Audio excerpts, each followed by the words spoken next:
한국장로교회 성도 여러분, 이 영상을 보시는 하나님 나라의 귀한 자녀 여러분, 오늘은 2025년 3월 10일 월요일입니다. 오늘 매일성경 본문에서는 70인의 제자들을 둘씩 각 동네와 지역으로 파송합니다.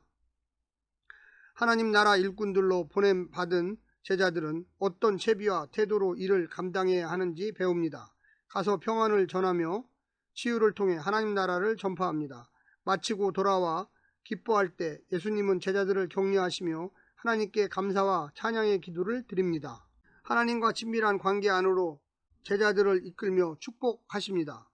오늘 본문을 나누어 보겠습니다. 누가복음 10장 1절부터 16절, 70 제자 파송, 추수할 일꾼들, 가가호 평안과 치유의 복음을 전함, 거절하는 동네의 운명, 17절부터 20절, 70 제자의 귀환, 21절부터 24절, 제자들을 위한 예수님의 기도와 축복.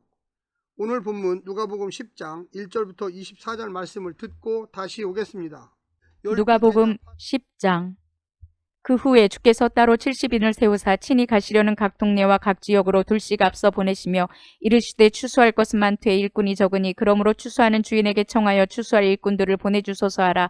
갈지어다 내가 너희를 보냄이 어린 양을 이리 가운데로 보낸 것 같도다. 전대나 배낭이나 신발을 가지지 말며 길에서 아무에게도 문안하지 말며 어느 집에 들어가든지 먼저 말하되 이 집이 평안할지어다 하라. 만일 평안을 받을 사람이 거기 있으면 너희의 평안이 그에게 머물 것이요 그렇지 아니면 너희에게로 돌아오리라. 그 집에 유하며 주는 것을 먹고 마시라. 일꾼이 그 삭슬 받는 것이 마땅하니라. 이 집에서 저 집으로 옮기지 말라. 어느 동네에 들어가든지 너희를 영접하거든 너희 앞에 차려놓은 것을 먹고 거기 있는 병자들을 고치고 또 말하기를 하나님의 나라가 너희에게 가까이 왔다 하라.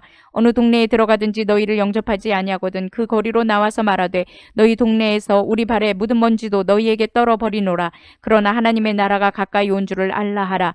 내가 너희에게 말하노니 그날의 소돔이 그 동네보다 견디기 쉬우리라. 화 있을진저 고라시나 화 있을진저 벳세다야. 너희에게 행한 모든 권능을 두로와 시돈에서 행하였더라면 그들이 벌써 베옷을 입고 제에 앉아 회개하였으리라. 심판때에 두로와 시돈이 너희보다 견디기 쉬우리라. 가버나움아 내가 하늘에까지 높아지겠느냐 음부에까지 낮아지리라.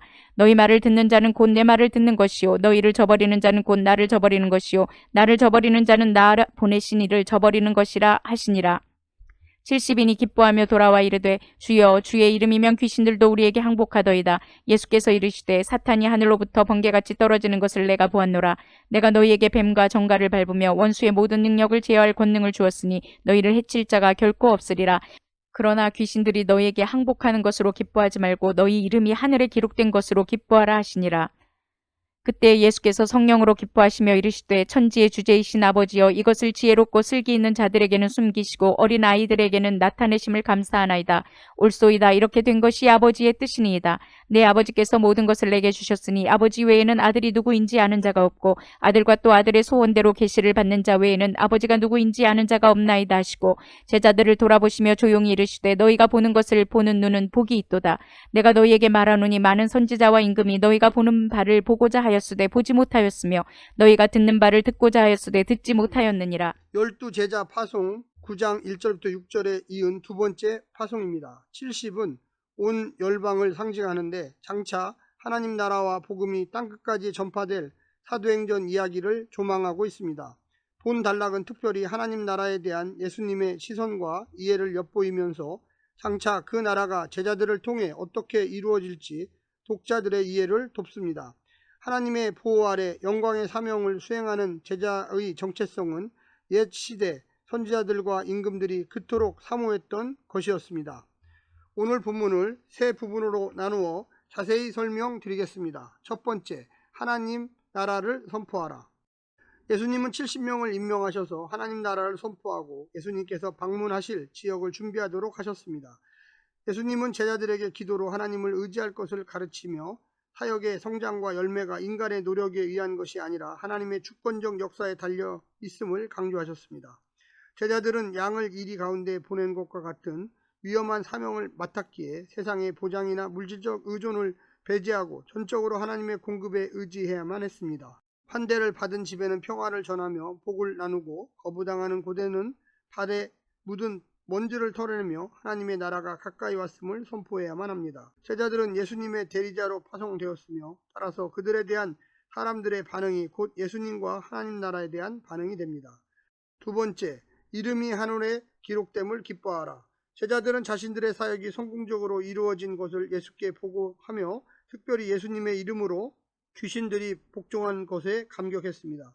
예수님은 이를 사탄이 하늘에서 번개처럼 떨어지는 사건과 연결시키며 제자들의 사역이 단순한 인간적 성공이 아닌 하나님 나라의 승리임을 선언했습니다. 그러나 예수님은 제자들에게 사역의 성과보다 더 중요한 것은 그들의 이름이 생명책에 기록된 사실임을 강조하셨습니다. 이는 제자들이 사역의 성공에 얽매이기보다 하나님과의 관계 속에서 오는 구원의 기쁨과 확신을 중심에 두라는 가르침이었습니다. 마지막 세 번째는 예수님을 의지하라. 예수님은 제자들의 보고를 들으신 후 성령으로 기뻐하며 하나님께 감사하셨습니다. 하나님은 지혜롭고 강한 자가 아닌 단순하고 겸손한 자들에게 하나님의 구원의 비밀을 드러내셨습니다. 예수님은 자신과 하나님 아버지의 친밀한 관계를 강조하며 하나님 아버지께서 자신에게 모든 권세를 주셨고 하나님의 뜻을 온전히 아는 자는 아들뿐임을 선언하셨습니다. 또한 예수님은 아버지를 알고자 하는 자들에게 하나님의 뜻을 드러내십니다. 예수님은 과거 선지자들과 왕들이 갈망하던 구원의 완성이 그들 가운데 이루어지고 있음을 알려주셨습니다. 우리는 예수님을 통해 하나님을 알고 그분과의 친밀한 관계 속에서 구원의 특권을 감사하며 살아가야만 하겠습니다. 사랑하는 성도 여러분, 오늘 하루도 승리하시고요. 하나님의 놀라운 축복과 은혜가 늘 함께하기를 간절히 바랍니다. 샬롬.